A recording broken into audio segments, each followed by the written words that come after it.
ಇದೊಂದು ರೋಮಾಂಚನ ಉಂಟು ಮಾಡುವ ಕತೆ. ಒಬ್ಬ ಮಹಾರಾಜನಿಗೆ ಒಬ್ಬನೇ ಮಗನಿದ್ದ. ಆತನಿಗೆ ಮಗ ತನಗಿಂತ ದೊಡ್ಡ ರಾಜನಾಗಬೇಕೆಂಬ ಆಸೆ.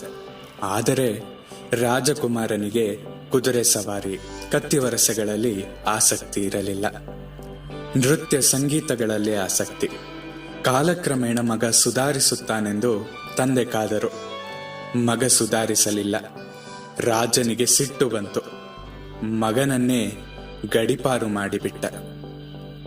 ನಮಸ್ಕಾರ, ಕೇಳ್ತಾ ಇದ್ದೀರಾ ಅವಿಭಾಜಿತ ಪಾಡ್ಕಾಸ್ಟ್. ನಾನು ಸಂಕೇತ್ ಭಟ್. ರಾಜಕುಮಾರ ದೂರಿಗೆ ಹೋದ. ಸಂಗೀತ ಕಲಿಯಲು ಪ್ರಯತ್ನಿಸಿದ. ಕೈಯಲ್ಲಿ ಕಾಸಿಲ್ಲದವನಿಗೆ ಸಂಗೀತ ಕಲಿಸುವವರು ಯಾರು? ಹೊಟ್ಟೆಪಾಡಿಗಾಗಿ ರಾಜಕುಮಾರ ಹಾಡು ಹೇಳುತ್ತಾ ಭಿಕ್ಷೆ ಬೇಡುತ್ತಾ ಬದುಕತೊಡಗಿದ. ಭಿಕ್ಷುಕನ ಹಾಡನ್ನು ಯಾರು ಕೇಳುತ್ತಾರೆ? ರಾಜಕುಮಾರನ ಪರಿಸ್ಥಿತಿ ಬಿಗಡಾಯಿಸುತ್ತಲೇ ಹೋಯಿತು. ಹರಕು ಬಟ್ಟೆ, ಕೈಯಲ್ಲಿ ಭಿಕ್ಷೆ ಪಾತ್ರೆ, ಬಾಯಲ್ಲಿ ಹಳೆಯ ಹಾಡುಗಳ ಮಧ್ಯೆ ರಾಜಕುಮಾರ ತಾನ್ಯಾರೆಂಬುದನ್ನೇ ಮರೆತು ಹೋದ. ತಿರುಪೆಗಾರನಾಗಿಯೇ ಬೆಳೆದ. ಹೀಗೆಯೇ ಸುಮಾರು 12 ವರ್ಷಗಳು ಕಳೆದವು. ಊರಿನವರಿಗೆಲ್ಲ ತಿರುಕನನ್ನು ಕಂಡರೆ ತಿರಸ್ಕಾರ. ಒಮ್ಮೆ ತಿರುಪೆಯವ ಯಾವುದೋ ಛತ್ರದ ಮುಂದೆ ನಿಂತು ತುತ್ತು ಅನ್ನಕ್ಕಾಗಿ ಬೇಡುತ್ತಿದ್ದ. ತಿರುಕನ ಕಾಟ ತಡೆಯಲಾರದೆ ಛತ್ರದವರು ಆತನನ್ನು ಒದ್ದು ತಳ್ಳಿದರು. ತಿರುಕ ಗಾಯಗೊಂಡು ನೋವಿನಿಂದ ನರಳುತ್ತಾ ರಸ್ತೆಯಲ್ಲೇ ಬಿದ್ದ. ಆಗ ಇದ್ದಕ್ಕಿದ್ದಂತೆ ಒಂದು ರಥ ಅಲ್ಲಿ ಬಂದಿತು. ರಥದಿಂದ ಮಂತ್ರಿ ಬಂದಿಳಿದ. ತಿರುಪೆಯವನಿಗೆ ನಮಸ್ಕರಿಸಿ, ರಾಜಕುಮಾರ, ನೀವು ನಮ್ಮ ದೇಶದ ಮಹಾರಾಜನ ಮಗ. 12 ವರ್ಷಗಳ ಹಿಂದೆ ನಿಮ್ಮ ತಂದೆ ನಿಮ್ಮನ್ನು ರಾಜ್ಯದಿಂದ ಹೊರಗೆ ಹಾಕಿದರು. ನಮ್ಮ ಗೂಢಾಚಾರರು ನಿಮಗೆ ಗೊತ್ತಿಲ್ಲದಂತೆ ನಿಮ್ಮನ್ನು ಗಮನಿಸುತ್ತಲೇ ಇದ್ದರು. ನಿಮ್ಮ ತಂದೆಯವರಿಗೆ ಈಗ ತುಂಬಾ ವಯಸ್ಸಾಗಿದೆ.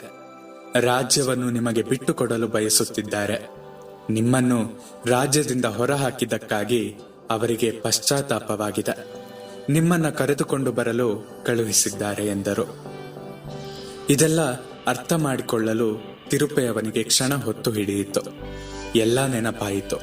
ತಾನ್ಯಾರೆಂಬುದು ಅರ್ಥವಾಗುತ್ತಿದ್ದಂತೆ ಮುಖ ಕಾಂತಿಯಿಂದ ಮಿರುಗತೊಡಗಿತು.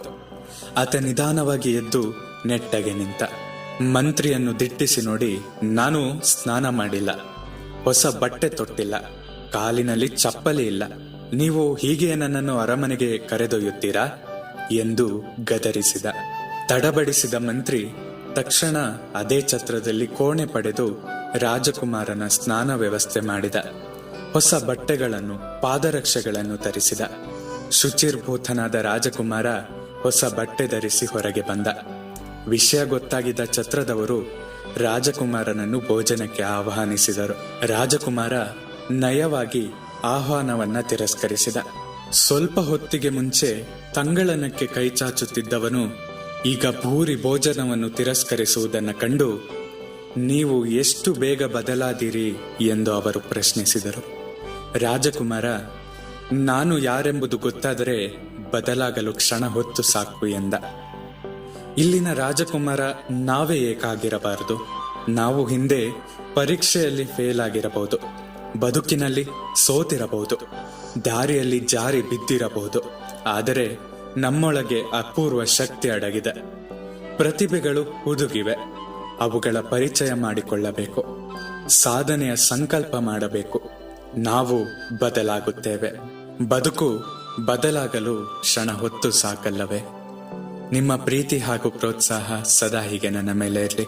ನಿಮ್ಮ ಅನಿಸಿಕೆಗಳನ್ನ ನನ್ನ ಬಳಿ ಹಂಚಿಕೊಳ್ಳಿ. ಸದಾ ಕೇಳ್ತಾ ಇರಿ ಅವಿಭಾಜಿತ ಪಾಡ್ಕಾಸ್ಟ್. ನಾನು ಸಂಕೇತ್ ಭಟ್. ಧನ್ಯವಾದಗಳು.